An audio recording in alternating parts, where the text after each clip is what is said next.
Hi! In front of me is ALCATEL 1 2022, and today I would like to show you how you can switch on or off autocorrection on this device.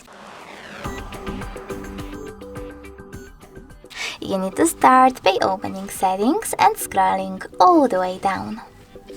Now select System, tap on Languages and Input, then Virtual Keyboard and Gboard.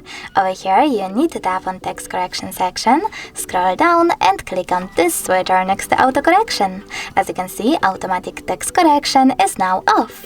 In order to turn it back on, just click on this same switcher. Thanks so much for watching. If you enjoyed this video, leave a like, comment and definitely subscribe. Bye!